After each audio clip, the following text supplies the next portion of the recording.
Senador Magno Malta. Senhor presidente, senhores senadores, senhoras senadoras, doutor Zanin,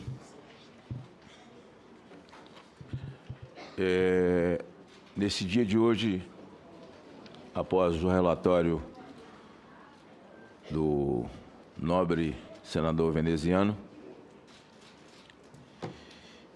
eu gostaria muito de mais tarde dizer que Vossa Excelência, em se tornando ministro, se tornou a exceção da regra.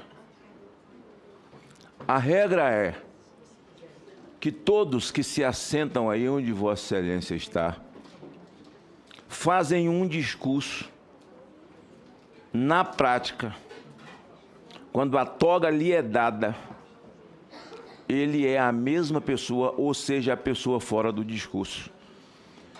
Porque tenho convicções plenas de que um homem jamais será separado das suas convicções.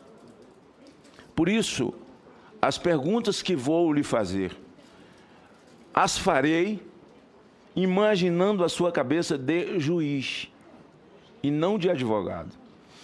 Eu não vou invernizar o seu currículo, porque sem currículo, Vossa Senhoria, enquanto advogado, não estaria sendo indicado. É preciso ter um currículo para tal. Vossa Excelência não é o primeiro indicado pelo Lula. O Toffoli foi indicado pelo Lula. Um jovem advogado, filiado do partido, nenhuma novidade. Eu estava aqui, o PFL fortíssimo, o PSDB fortíssimo, pegaram ele de pau aqui que moeram. Eu, como tenho um espírito misericordioso, naquela ocasião, achei um exagero o que fizeram. E não sei quantos se lembram dessa sabatina. Davi não estava aqui, acho que era até vereador, era só vendedor mesmo, porque é judeu, vive para cima e para baixo. Ainda usava calça curta. É. Mas o Jacques Wagner estava na Câmara, acho que não tinha nem para o governo ainda. E eu pude participar de uma maneira respeitosa e fazendo as mesmas colocações. E se o Toffoli estiver nos assistindo, está tendo uma triste lembrança da sua sabatina, porque foi uma pauleira. Como foi a de Alexandre de Moraes, atacado aqui pela esquerda de uma forma que eu nunca tinha visto na minha vida. Mas ninguém fez um discurso sobre liberdade como ele. O discurso feito, doutor Zanin, sobre liberdade, do ministro, então, hoje, Alexandre de Moraes, que preside o estômago do elefante, ou seja, o inquérito das fake news que cabe qualquer negócio. Nunca vi na minha vida. Impressionante. Ninguém consegue falar. Mas depois da toga, ele era este homem. Doutor Fachin, ao ser sabatinado aqui, e que as pessoas atribuem muito ao PT o lobby para Fachin, mas quem fez mesmo foi Álvaro Dias. Álvaro Dias, que inclusive relatou, até aí nada demais, até porque a indicação é do presidente. Ele decide quem ele indica e acabou. É o presidente. Ponto. Se ele indicou, ninguém desindica. Agora cabe a nós fazer a nossa inquirição dentro das nossas crenças e daquilo que nós esperamos e que eu espero. Então, as perguntas que vou fazer para alguém que já deve estar com a cabeça de juiz e preparado para tal. E não farei a um advogado. Até porque o que Vossa Excelência já respondeu e o seu discurso de começo Não sei se eu estou atrapalhando o presidente Davi, mas as suas respostas no começo... Tudo bem? Continuemos.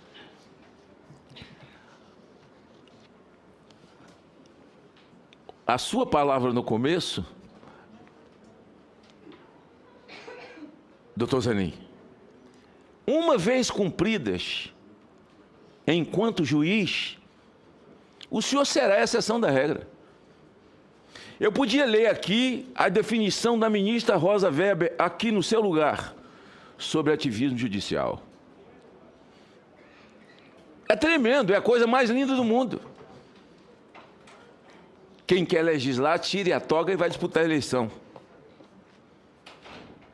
Nós sabemos que o país vive um ativismo judicial e, ao longo dos meus mandatos, eu tenho falado isso e repetidas vezes, só não estive aqui na sabatina do senador Gilmar e nem, do ministro Gilmar, nem do ministro Cassius, porque não estava nessa casa.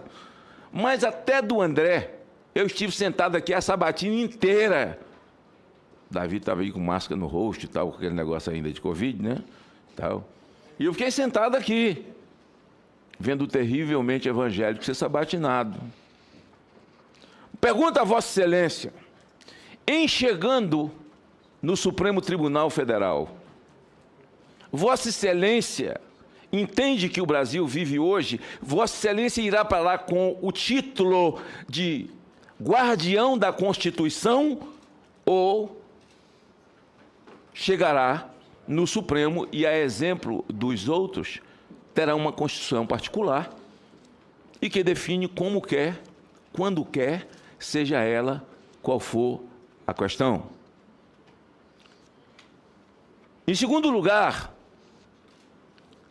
nós temos questões no Supremo que não pertencem ao Supremo. E pergunto a Vossa Excelência uma vez como juiz. Aborto. 12 semanas, uma vida. Uma vida. Essa matéria é matéria a ser decidida aqui. Esse país é um país majoritariamente cristão. É uma matéria do Legislativo, mas que o Supremo acolheu. E se Vossa Excelência acha certo toda e qualquer matéria versada, que deve ser versada pelo Legislativo, uma vez judicializada, deve ser recebida, acolhida pelo Supremo Tribunal Federal ou devolvida à sua casa de origem? É uma pergunta que faço a Vossa Excelência. Legalização de drogas. O Supremo está legislando sobre a legalização das drogas e essa semana passou para outra. Eu não sei se não foi para embolar, porque tinha sabatina de Vossa Excelência agora e semana que vem vai vir.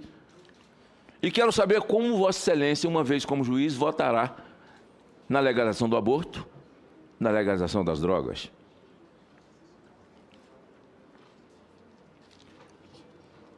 O Supremo está dando andamento ao marco temporal.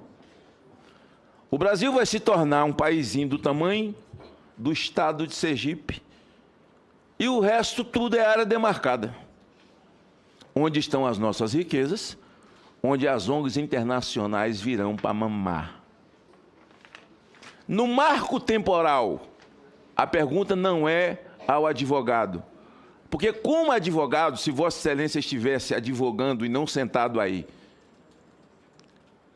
para aqueles que não acreditam, não creem, não querem um Brasil demarcado de forma a destruí-lo, certamente Vossa Excelência, com a sua capacidade mostrada até hoje como advogado, saberia o caminho a tomar. Mas como juiz, como Vossa Excelência votará, se eleito for, se passar por essa sabatina e em seguida vai para o plenário? É assim, senador Davi? Mais rápido que imediatamente. Feito. Vossa Excelência, em sendo aprovado no plenário, como votará o marco temporal? Vossa Excelência pode me responder, não, e se eu não passar e tal? Não, mas eu quero se Vossa Excelência passar, né? Se passar, como votará no marco temporal? Nós vivemos num país onde pessoas não podem falar nada. Eles são calados, os seus perfis são derrubados. Essa mordaça imposta por uma corte a cidadãos perseguidos que deixaram o país, porque perderam o direito de dizer aquilo que pode dizer, porque pode chamar pastor de ladrão, padre de ladrão, de pedófilo, pode chamar político. Não, político não pode. Político não pode. Quando Vossa Excelência fala em liberdade de expressão, não estou falando em xingamento, mas exposição do que pensa, do que sente. Eu espero que essa sabatina minha, Vossa Excelência, não me renda processo. Porque toda sabatina que eu fiz aqui, quando o cara botou a toga nas costas, me processou. E alguns eu recebi no meu gabinete. Eu recebi o ministro Alexandre de Moraes, a pedido do Temer, e mostrei para ele uma caixa de denúncia contra ele, que inclusive foi exposta por alguns senadores aqui, que foram para o Ministério Público Federal e protocolaram. Eu nem abri a caixa, porque eu sei alguma coisa também sobre isso. Quando alguém é indicado para o Supremo ou para qualquer coisa, os invejosos vêm, protocolam coisa, traz coisa, quem queria estar no lugar do cara não está, faz acusação, faz isso e aquilo. Tem coisas que podem ser verdade, tem coisas que não podem ser. O sujeito foi indicado, eu não desindico. O meu papel é sabatiná-lo e me posicionar. Nunca tive um voto escondido. Com relação a Vossa Excelência, eu voto contra. Pelo convencimento de que o Supremo Tribunal Federal não é lugar de advogado. Advogado sempre peticionou e protocolou. Ele nunca julgou. E ele vai para dentro da Suprema Corte com a cabeça de advogado. E eu quero perguntar para Vossa Excelência, durante esse tempo que foi indicado pelo presidente Lula, se Vossa Excelência trabalhou a sua cabeça como julgador, como alguém que julga, ou Vossa Excelência acredita na tese de que você pode ser o denunciante, você é um investigador, você é o dono do inquérito e você mesmo manda prender. Eu não sei se isso vai me gerar outro processo. Mas não, nessa eu não estava, não. Não. Mas eu quero encerrar fazendo uma pergunta. Não quero lhe avexar, mas quero provocar a sua inteligência. Vossa Excelência, como advogado, encontrou uma filigrana na lei quando ensejou a soltura do Lula. Era uma filigrana porque os processos deveriam estar em Brasília na primeira instância, não em Curitiba. Mas como julgador, Vossa Excelência pode me responder se o Lula foi descondenado? Faço essa pergunta em nome de todo o Brasil. Doutor Zanin, o Lula foi descondenado? Na sua posição de advogado, Vossa Excelência encontrou uma filigrana na lei e, como advogado, achou a brecha. O julgador, aí não estou pedindo para o senhor, se for aprovado, fazer qualquer juízo sobre o seu futuro colega, que é o ministro Fachin, foi quem soltou o Lula e pegou toda aquela papelada e colocou, recebeu na quinta e colocou na sexta. Mas, como julgador, assim, Vossa Excelência poderia me dizer se ele foi descondenado. Senhor presidente, muito obrigado. Doutor Zanin, cumprindo o meu papel enquanto senador da República, a situação de quem senta aí, por alguns momentos e algumas horas, ela é desvantajosa, mas uma vez sendo aprovada, será absolutamente vantajosa, porque Vossa Excelência viverá uma eternidade no Supremo. Eu não estarei aqui para ver sua aposentadoria, nem eu, nem Renan, nem ninguém. Já foi todo mundo embora, até você aposentar. Você não vai estar também, não. Não vai estar, não. Já foi. Já foi faz tempo. Os caras querem ficar aqui. O cara vai ficar 35 anos lá, moço. Os caras não querem morrer, não, tá bom. Mas eu acho que eu não estarei aqui mais, né, na aposentadoria de Vossa Excelência. E certamente eu estou cumprindo o meu papel aqui enquanto senador da República no momento da sua sabatina. Obrigado, senhor presidente. Doutor Zanin, essas são minhas colocações. Regimentalmente, concedo a palavra a Vossa Excelência. Não, é só com autorização do senador Jacques Wagner, que está aí, e homenageando Vossa Excelência também, e o senador Renan, que já era paciente, ficou mais no século passado e certamente estará junto comigo naquele meu raciocínio. Nós não veremos os jovens se aposentar. A prisão de um indivíduo, e Vossa Excelência reclamou muito disso, na época da Lava Jato, e alguns ministros, quando ela passa de 81 dias sem que ele tenha qualquer tipo de conhecimento, o que se transita em julgado, a prisão passa a ser ilegal, e aí, evocando o nosso ordenamento jurídico, que nesse momento se encontra nas nuvens, que é a linguagem internética, ou cibernética. Internética, essa palavra não existe, não. Foi o que eu inventei agora, Davi. É cibernética. Foi eu inventei agora. Foi. É da minha autoria. Internética. Nós estamos com pessoas patriotas inocentes, presas acima de 81 dias, com mais de 121 dias. Nesse momento, não era nenhuma pergunta, né? Era uma consulta que eu estou fazendo ao advogado, não é? Em função de que essas pessoas estão pagando, sem saber pelo que estão pagando. Mas não é que Vossa Excelência me responda como advogado, mas dentro desse ordenamento jurídico, eu até faço uma brincadeira quando estou dizendo que estou consultando um advogado, e certamente, quem sabe, se Vossa Excelência estivesse advogando para eles, eles não estariam presos. Mas, não, só um momento para Paim tirar a foto. Paim, pode bater sua foto? Eu espero. Já bateu, já? Então tá.